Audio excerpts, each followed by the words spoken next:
बिस्मिल्लाहिर्रहमानिर्रहीम। अस्सलाम वालेकुम डियर स्टूडेंट्स। बेटे मुझे उम्मीद है कि आप सब खैरियत से होंगे और हमारी जो एक्सरसाइज है वो 1.2 एक्सरसाइज हमारी चल रही है और हमने कुछ 2 क्वेश्चन जो थे इसके ऑलरेडी कर लिए हुए हैं और आप लोगों ने देखा था कि वहाँ पर जो हमने वो अपना मैट्रिक्स की जो थ्योरी पढ़ी थी, जो टाइप्स ऑफ मैट्रिसेस पढ़े थे, वही हमने पिछले 2 क्वेश्चन में डिस्कस किए और अगले ये जो 2 क्वेश्चन आज हम लेक्चर में करने जा रहे हैं इनमें भी ऐसी ही चीज़ है। थोड़ा सा डिफरेंस होगा लेकिन ज़्यादा परेशान होने की कोई ज़रूरत नहीं है।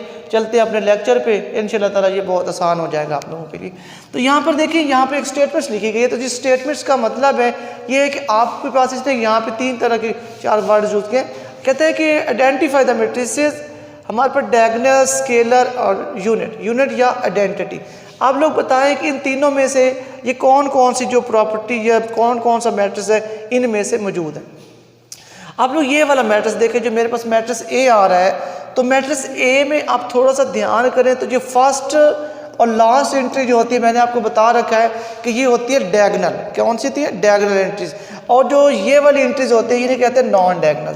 अब आप यहाँ पे ज़रा गौर करें तो ये एंट्री और ये एंट्री दोनों क्या हैं? सेम है। तो अपने अगर जहन पे अगर जोर डालें तो आपको ये बताया गया था कि जब डायगोनल एंट्रीज सेम होती हैं और नॉन डायगोनल एंट्रीज क्या होती है? 0। तो वो मैट्रिक्स हमारे पास कौन सा मैट्रिक्स होता है? Scalar matrix. कौन सा मैट्रिक्स होता है? स्केलर। तो इट मीन्स कि इसके सामने आपने लिख देना है कि ये हमारे पास कौन सा, ये वाली टाइप बनेगी स्केलर वाली।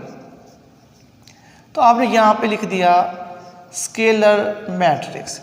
अगर हम लोग अपने सेकंड पार्ट्स पे आते हैं तो यहाँ पे सेकंड पार्ट्स में देखो तो बी है। इसमें भी वही चीज़ देखें, फर्स्ट और लास्ट डायगोनल एंट्रीज, ये नॉन डायगोनल्स। जो डायगोनल एंट्रीज हैं वो डिफरेंट है। डायगोनल एंट्रीज क्या है? डिफरेंट है, या दोनों की दोनों ही नॉन ज़ीरो है। इट मीन्स कि जब डायगोनल एंट्रीज डिफरेंट होती हैं और नॉन डायगोनल्स क्या होती हैं? 0, तो ये हमारे पास मैट्रिक्स कहलाता है। यहाँ पे जो नंबर 1 पे लिखा गया है डायगोनल, तो ये हमारे पास डायगोनल मैट्रिक्स है। तो इसको हम लोग बोलेंगे डायगोनल मैट्रिक्स। इसके बाद नेक्स्ट पे अगर ध्यान किया जाए तो यहाँ पर आप लोग देखें कि जो डायगोनल एंट्रीज है वो 1 1 है और बाकी जो नॉन डायगोनल्स है वो क्या है? 0 हैं। तो हमने पीछे कल भी ये बात डिस्कस की थी, उससे पिछले लेक्चर में भी डिस्कस की थी। अगर डायगोनल एंट्रीज 1 हो, यूनिट हो, उसे हम लोग बोलते हैं यूनिट मैट्रिक्स, या फिर दूसरे नंबर पे आइडेंटिटी मैट्रिक्स, जो कि मेरे पास यहाँ पे लास्ट पे लिखा गया। आप यहाँ पे यूनिट मैट्रिक्स लिख लें फिर भी बात ठीक है, आप यहाँ पर आइडेंटिटी मैट्रिक्स लिख लें तो फिर भी बात ठीक होगी। तो मैं यहाँ पर यूनिट मैट्रिक्स लिखता हूँ, तो आप डायगोनल भी लिख लें तो वो भी बात ठीक होगी। हाँ जी, तो यहाँ पर देखिए नंबर जो डी है मेरे पास, यहाँ पे डायगोनल एंट्रीज को देखें। एक डायगोनल एंट्री जो है वो 3 है, दूसरी डायगोनल एंट्री क्या है? वो 0 है। और जो नॉन डायगोनल एंट्रीज है वो क्या है? वो ऑल 0 है। इट मीन्स कि डायगोनल एंट्रीज हैं डिफरेंट और नॉन डायगोनल्स क्या है? 0। तो ये हमारे पास मैट्रिक्स कौन सा होता है? Scalar matrix. तो जब डायगोनल एंट्रीज डिफरेंट हो और नॉन डायगोनल एंट्रीज क्या हो? 0, तो मैट्रिक्स कौन सा होता है जी? स्केलर। तो आपने यहाँ पर लिख देना है स्केलर मैट्रिक्स। हाँ जी, तो इसके बाद नेक्स्ट पे अगर चलें तो यहाँ पर भी वही बात हो, जो चीज़ यहाँ पर है वही चीज़ यहाँ पर है। तो यहाँ पर देखिए 5 - 3, तो यहाँ पर कितने बचे? 5 में से 3 स्किप हो गए तो 2। यहाँ पर देखिए 1 + 1। अरे यहाँ पे एक चीज़ जो है, यहाँ पर जो बात हुई है डी में 3 और ये 0 में, तो ये स्केलर तो ना हुई। फिर यहाँ पे इस मैट्रिक्स में हमने बात की थी ना कि जब डिफरेंट एंट्रीज होते हैं, मैंने यहाँ पे क्या लिखा है? डायगोनल। तो इसका मतलब ये है कि ये हमारे पास स्केलर नहीं है, ये हमारे पास कौन सी है? डायगोनल। ये जब दोनों एंट्रीज आपस में होती हैं डिफरेंट, तो फिर कौन सा मैट्रिक्स होता है? डायगोनल। तो यहाँ पे आप इसके आगे क्या लिखना होगा? Diagonal matrix. तो ये मेरा हो गया डायगोनल मैट्रिक्स। और ये जो आगे नेक्स्ट पार्ट है ये हमारे पास स्केलर मैट्रिक्स बनता है। क्योंकि देखिए 5 माइनस 3 कितने होते हैं 2, 1 प्लस 1 क्या होते हैं 2। डायगोनल एंट्रीज दोनों की जो नंबर यहाँ पर है वही नंबर, या इधर भी 2 है तो इधर भी 2 है, यहाँ बाकी नॉन डायगोनल 0 है। तो ये हमारे पास कौन सा मैट्रिक्स है, अपना स्केलर मैट्रिक्स आ गया जी आपके पास ये वाला। तो नेक्स्ट क्वेश्चन पे जाने से पहले उसकी स्टेटमेंट्स को अगर देखें तो यहाँ पर क्या कि find the negative of the matrix. आपने इन दोनों के नेगेटिव निकालने। आपको नेगेटिव मैट्रिक्स की मैंने पीछे डेफिनेशन बताई थी कि अगर एक आपके पास एक मैट्रिक्स होता है और आप उस मैट्रिक्स के जितने भी एंट्रीज हैं उनके साइन को क्या कर देते हैं चेंज, प्लस वालों को माइनस कर देते हैं, माइनस वालों को प्लस कर देते हैं, तो वो एक दूसरे का क्या बन जाते हैं, नेगेटिव मैट्रिक्स। तो जैसे देखिए मैं इसका अगर नेगेटिव मैट्रिक्स फाइंड करना चाहूँ तो ये ए है, तो इस ए का जो माइनस नेगेटिव मैट्रिक्स बनेगा वो माइनस ए बनेगा ना।